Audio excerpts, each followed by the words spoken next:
Have you ever wondered how to maintain your dog's health if you do have to give your dogs antibiotics? Well, then today's episode will definitely be interesting for you. Stay tuned.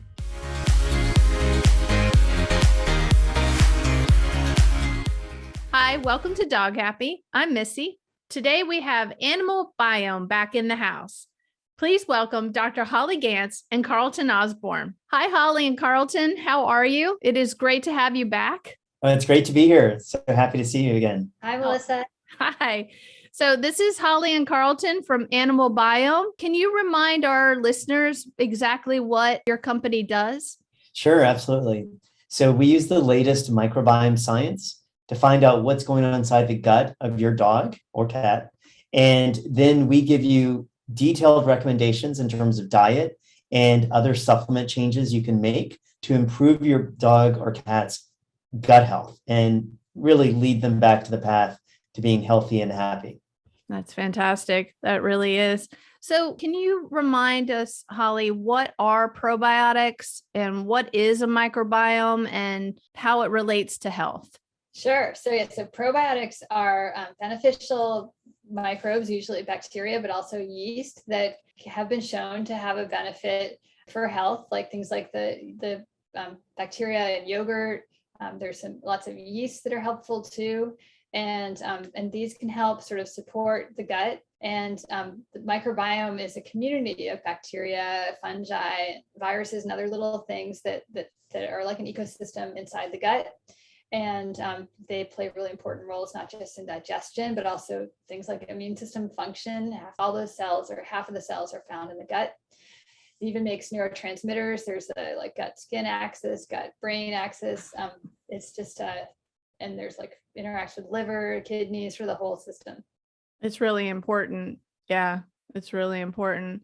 So I was thinking that we would do like a little gut health check, and I would ask you a question, and maybe we could just talk about that one topic. And today's question would be, so my dog has to use antibiotics, or my dog has to use them. I have to give my dog antibiotics for a problem. What should I be doing to support that microbiome and that gut health as they're taking the antibiotics? This is a great question. I think the first thing is to sort of query your veterinarian and make sure that they really feel like the antibiotics are necessary. In some cases, they give it prophylactically, my dog got a foxtail in his paw and she wanted us to do antibiotics in addition to sort of doing a soak. And I decided to do the cleaning and the soak and hold off on the antibiotics until there was any indication that he might be developing an infection. So sometimes you can avoid using them. Why you would want to avoid using them is that they can harm the good bacteria in the gut and not just the pathogen that you're trying to knock down. But of course, they are a really essential tool in medicine, and I'm not saying that you shouldn't use them, but there is increasing movement towards better antimicrobial stewardship and in medicine. And so sometimes they're just giving it to you sort of out of habit. And so it's good sometimes to have a conversation. In terms of what to do afterwards, we recommend, of course, either looking and seeing how the microbiome looks after you've done a round of metronidazole with your dog or other antibiotics, Flavonox or whatever. Doing an oral fecal transplant can be a way to re-inoculate with the good bugs after the fact. There was a study that came out, I guess last year, or maybe in the last 2 years, where they showed that actually giving probiotics actually after antibiotic exposure delayed the recolonization of the gut in people, whereas an FMT or fecal microbiome transplant, where you take healthy stool, little bits of healthy stool, and give it to the donor recipient, they actually recovered faster. So and those were in healthy individuals, just looking at how you recover from antibiotics. Yeah, and one thing I just wanted to go back to, because Melissa asked about it, but you may have gone through it a little fast. So in terms of how do you support your pet during antibiotics? So you really need to be careful because, as Holly said, antibiotics are intended to reduce the microbial population, ideally removing bad bacteria, but you don't always want to be taking probiotics when you're taking antibiotics, because you may be actually interfering with whether the antibiotics are going to work the way they were intended, but also most of the probiotics on the market aren't the probiotics your dog needs. And so let the antibiotics do what they're supposed to do, and then focus on restoring your dog's microbiome afterwards. I think it can be a little counterproductive to try and take probiotics while you're giving antibiotics. That's interesting. The one exception that I would say is that the yeast S. boo or S. boulardii can be given during like a fecal transplant, and it should be something that wouldn't cause harm during or after antibiotics. So you think it's okay to take during antibiotics? Yeah, I mean, I wouldn't do it unless you see symptoms, right? Like if they're getting diarrhea, in response to antibiotics, which sometimes happens, it's been clinically shown to help resolve diarrhea. Okay, so if I'm understanding you, when you feel like from the research it shows that you shouldn't take probiotics while you're taking an antibiotic, because you want that antibiotic to work to kill everything the infection. How about that? Exactly. And then, but if you do see symptoms of a gut imbalance, and I guess diarrhea would be like a first symptom that there's a gut imbalance. And in that instance, you might want to use S. boulardii because it's a yeast based, not what would the other one be? Right. Yeah. So the Lactobacillus, Bacillus, Bifidobacteria, they are useful probiotics. Enterococcus faecium, common one as well.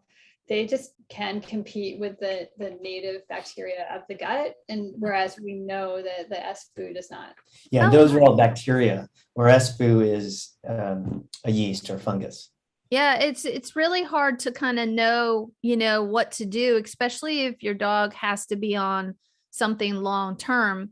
And you had even mentioned in a previous interview that it's not just antibiotics that can affect gut health, right? It can anesthesia and pain medications. I mean, what other things can affect gut health? What? Well, Steroids. Oh, steroids. Oh, yeah.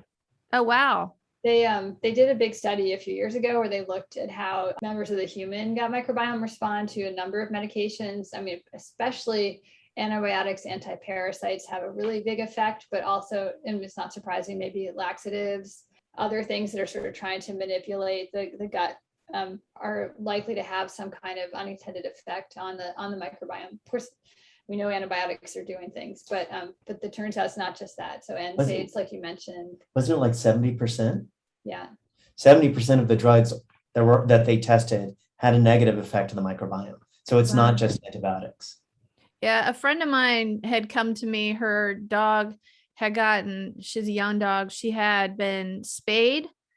And then I think 6 months later, she tore her ACL. So they had her on pain medicines and they did the antibiotics prophylactically.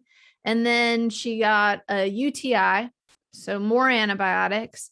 And then she stopped wanting to eat. She stopped when she did eat, she would only maybe eat one day and then wouldn't the next day.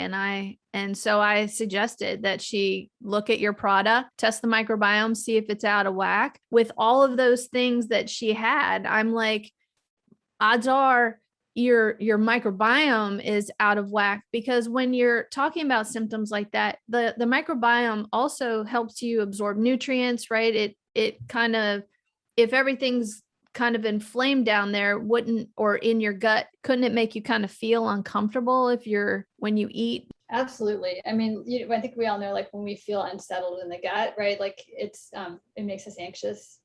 And yeah, so there's a big connection with anxiety and the gut microbiome. And I was going to add maybe one more thing you could consider doing during antibiotics is the fermented foods. There's some fermented goat's milk for dogs, and those I think are good kinds of probiotics because they're lower concentration. They're actively growing in the food that you're feeding, and so it's a more mild approach as opposed to a really high concentration, spore-based probiotic. Oh, that's great. And then can I ask a question, because your gut maintenance products, so you have the FMT, which is a fecal transplant. So, and that's taking the microbiome of a healthy dog and putting it in a pill and giving the pill to your dog to kind of repopulate the gut, but you also have a gut maintenance product, and that's the S. and Pre4 Pro, right? That's correct. Can you talk a little bit about what that is and what Pre4 Pro is? I mean, would you want to use that gut maintenance product? Would you use that combination during an antibiotic treatment if the dog was getting diarrhea, or would you prefer that you use just the S. boulardii by itself and then the gut maintenance maybe after the antibiotic treatment? That's a really excellent question. So the way we think about Gut Maintenance Plus is that it's the product that every pet parent should have in their medicine cabinet for when your pet gets that occasional diarrhea. Okay. It may be they ate something bad. It may be stress colitis from going in the car, whatever it is.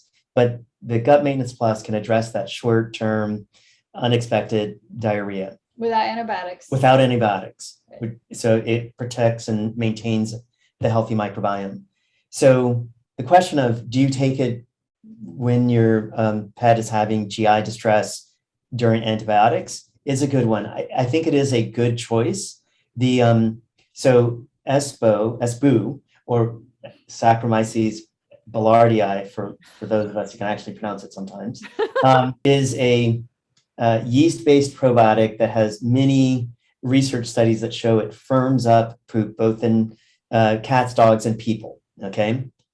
Pre4 Pro is a prebiotic that is viruses that are target E. coli. And so it was initially developed for like what they call traveler's diarrhea or Montezuma's revenge, where like you probably ate something that was bad or you drank something that was bad, and this, you ought to take this just to resolve that diarrhea. What we found is that it's great. It can do that when you're traveling for, as a human or as a pet or during antibiotics. But we tend to recommend it when we know there's high levels of E. coli. Okay. And so you could use either.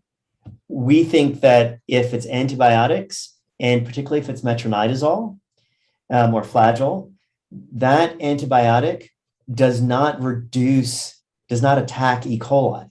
So there's some good research papers out there that show that actually E. coli increases after a round of metronidazole.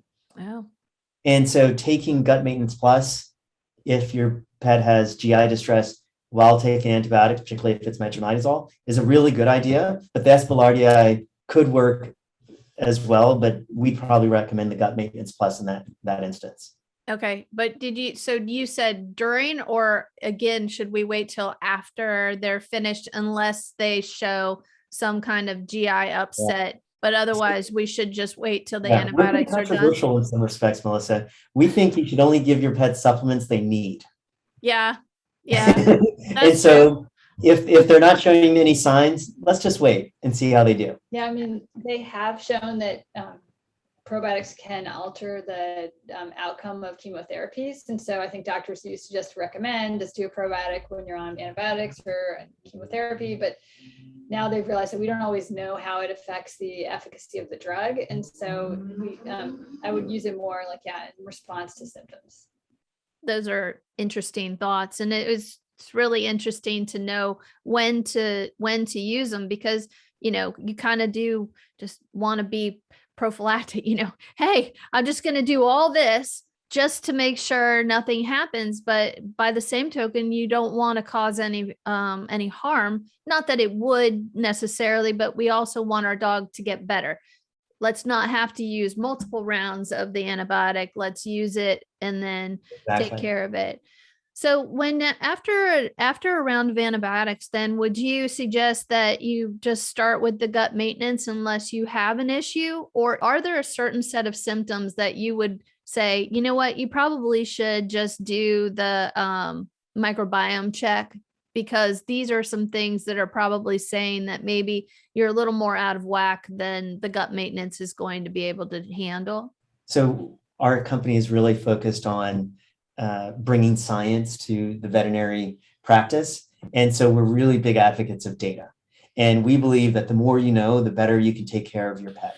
Right. And so we would say, after you do the antibiotics, get the microbiome tested, because there are several studies that show that even though your pet may not have diarrhea or itchy skin after the round of antibiotics, their microbiome may have been damaged and may not fully recover unless you take steps to have it recover.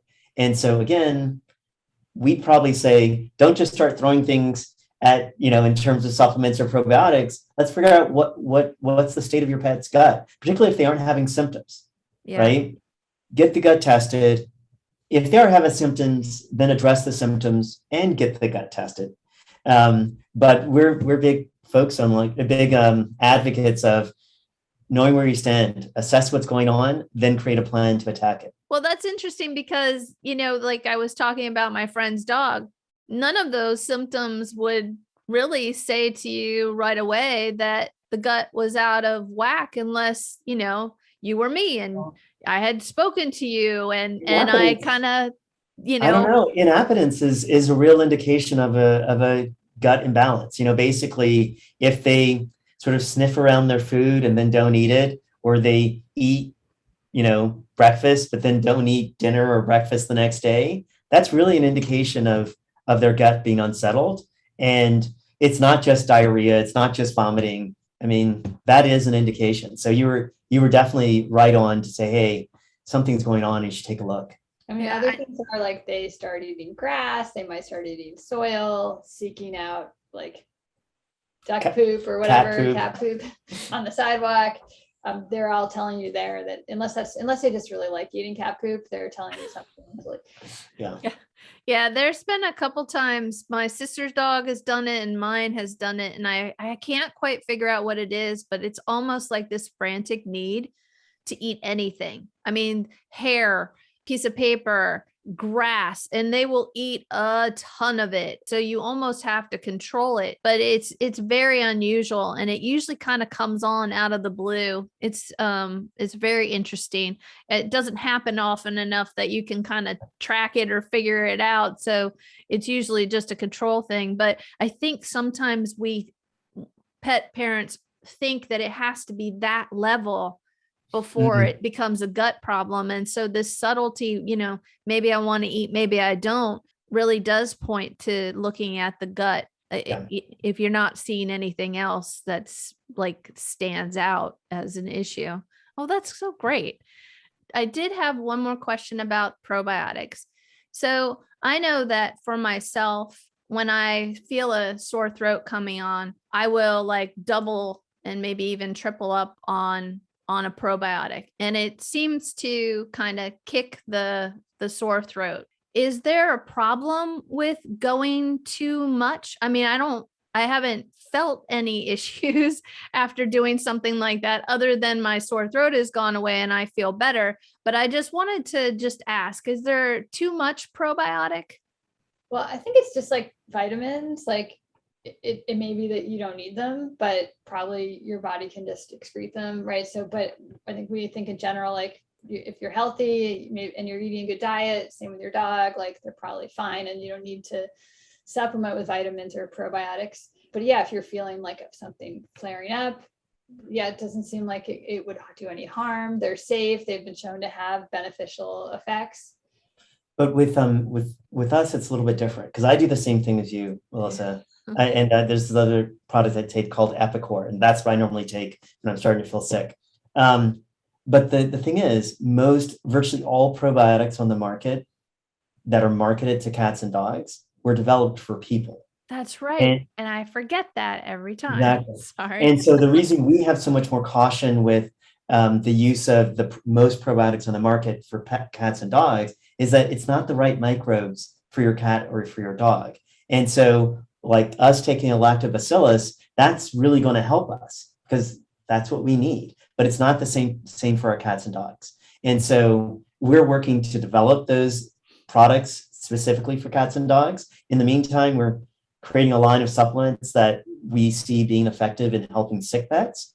But so that's the reason we're a little more cautious on sort of the use of probiotics with cats and dogs in general, unless it's either addressing a particular problem or the right microbes that they actually need. So do you think that because when you give those probiotics to the dogs, a lot of times they do help. Mhm. But is it that they won't last unless you keep giving them because they're not the right plants for your gut garden, so to speak, or the dog's gut garden? I honestly use cats, dogs, and humans interchangeably sometimes. I'm sorry. We're talking No, but about you're dogs now. exactly right on. You're right on there. It's they can provide a benefit, like particularly like easing an upset stomach or firming up poop, but they don't take hold. And that's like best case, right? Like you give it, it provides some relief, and then they don't take hold, and you have to keep giving it. But actually, worst case is that they're actually competing with the native microbes that should be there and continuing to disrupt the microbiome. Huh. And so that's why we're like, there's definitely a place for them. But if your animal has clinical signs or symptoms of an upset GI or skin issues caused by inflammation, it's better to do a microbiome test, figure out exactly how you're going to restore the microbiome, and then you feed them the right thing. They shouldn't need to keep taking a probiotic. Yeah. Unless they have a chronic illness Yeah. that is ongoing. Yeah. And Yeah, then they're, well- yeah. Well, what you just said, chronic illness that's ongoing, but there's a lot of times where you've got people who are trying to do all the right things, and yet they have this skin condition or this issue that's just not going away. And it's interesting to think that maybe it's simply that you're giving the wrong probiotic, which is causing just that little bit of an imbalance that, it's something to look at. So if you're doing all the right things and you still have these these issues that aren't clearing up, maybe taking a look, are you giving a probiotic? Is it the right one?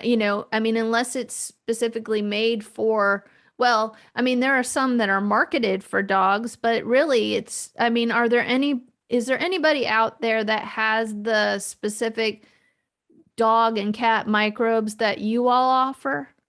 No, there's nothing like a fecal transplant because most of Okay. these organisms have not been isolated yet and made into probiotics. It's something that we're working towards, but we expect that we will never be able to replace what's in an FMT, which, is why they've been in use for hundreds of years. And we're, still going to be using them in medicine for many years to come.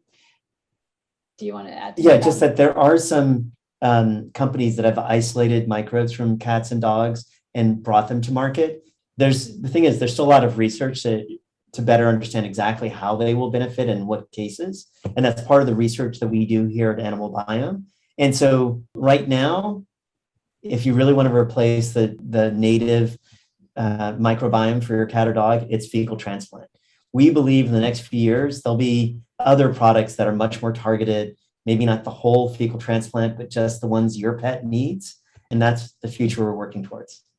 Well, honestly, if you can just do it in one fell swoop instead of, everybody wants everybody does want the quick fix, right? But they also want really what they want is the complete fix. And if that's an FMT, and hopefully for most pets, it would be one time, and only after these larger insults, like a long course of antibiotic, or maybe a chronic thing like using pain medicine if you got but you would want to test the microbiome. Anyway, we could keep going on that one, but Yeah. for the most part, you can be one and done. And then Holly and I were talking earlier, and Holly was saying that there are some pets who have chronic issues who those pet parents are trying to figure out how often they can go without, do you have to give it every day, every other day, once a week, once a month to keep that, because there's something still wrong with the gut, that it can't maintain the health that you've created. So it's nice to have a product that's as convenient as a capsule to take Right. it. And this has been great to try and figure out how to use them, because I think sometimes you don't understand when to use them, how to use them, should I use them after, before, during. And so you guys really gave us a lot of really great information on that today. So thank you very much. I do appreciate that. Thank you. Yeah, Thank you. It's great talking to you. Yeah, same here. So we will have you back again, hopefully soon. And is there anything that you wanted to share before we go? Just want to remind everyone that if you want to try out our microbiome test, The cost is just $75. And if you use the dog-happy discount code, you'll get 20% off. Thank you so much, guys. I appreciate it. You want to say where they should go? Oh, yes. And you should go to animalbiome.com. Thank you. Thank you guys so much for being here. I really appreciate it. I'll talk to you later. Bye-bye. Bye. Thank you for joining us for the gut check. I think this was really fun and I hope to have them back quite often. So thank you again for being here. Please check out all the links below in the show notes and stay happy.